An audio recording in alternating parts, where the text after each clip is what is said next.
Hey guys, Tower Climber here, and today I'm bringing you guys another Tower God Facts video. And this video's topic will be about Yuri Jahad. So without wasting any more time, let's get right into it. And the first fact I want to talk about Yuri is a pretty fun one. One of Yuri's nicknames in the manga is Jahaz Effenberg. This name actually comes from Stefan Effenberg, who is a German football player. Effenberg is known for his rough behavior on the field and rude behavior towards the fans. This directly correlates to Yuri's fame in the tower for being headstrong and getting herself into so many situations that basically always involve her punching the crap out of somebody. The next fact of this video is that with the birth of Yuri Jahad, who greatly resembles Yurin, the Ha family placed all their faith in her, hoping that she would collect all 13-month series weapons. Because of this, Yuri's sobriquet takes after her great-grandmother's, Yurin's sobriquet being Snakehead, while Yuri's is the Black Snakehead. And luckily for the Ha family, their faith was answered as Yuri not only became a ranker princess in the span of 200 to 300 years, and later became a high ranker in only 100 years, but also got chosen to wield the 13-month series weapon, the Black March, and after the events of Season 1, got the Green April as well, which is something that SIU states increased their ranking in the tower, which was already in the top 500 high rankers all the way back in the beginning of the story. And it makes sense because the only two princesses that were able to obtain more than one 13-month series that we know of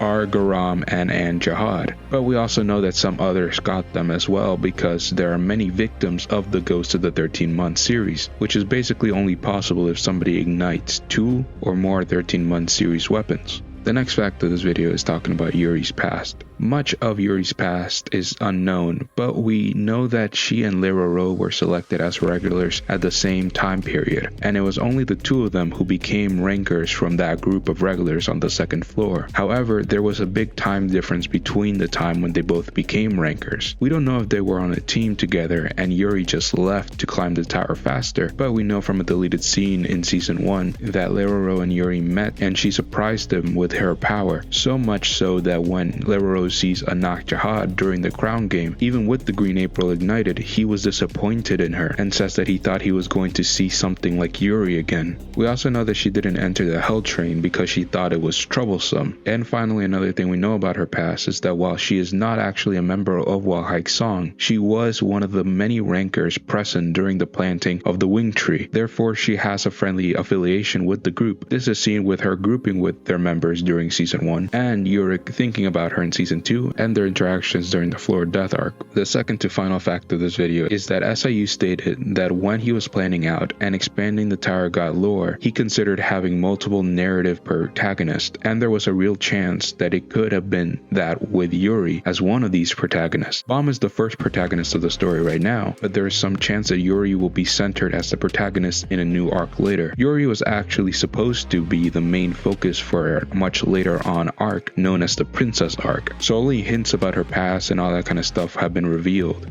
without revealing too much information. It's still unknown if this Princess arc concept is still in SIU's plans for the future of the story, but I still believe that this arc will happen once we get closer to the 134th floor where Jahad and Adori Jahad are. And finally, with the final fact of this video, we got the most interesting thing about Yuri that SIU has revealed, and that is that she met up with the number 1 ranker Pantum during his rampage of Jahad's castle, and that she has talked to him. There's a great diversity of opinion as to why he didn't kill her actually, as he killed every other high ranker and ranker in Jahad's palace. The only thing that we know about this meeting is that she said that he was a dirty one, or another way to say scumbag in Korean. There are many theories in the Tower God community of what he told her, but the one that I subscribe to and makes the most sense to me is that as he is an Access, who are basically story editors in the Tower God lore, he told her about Bomb's arrival in the tower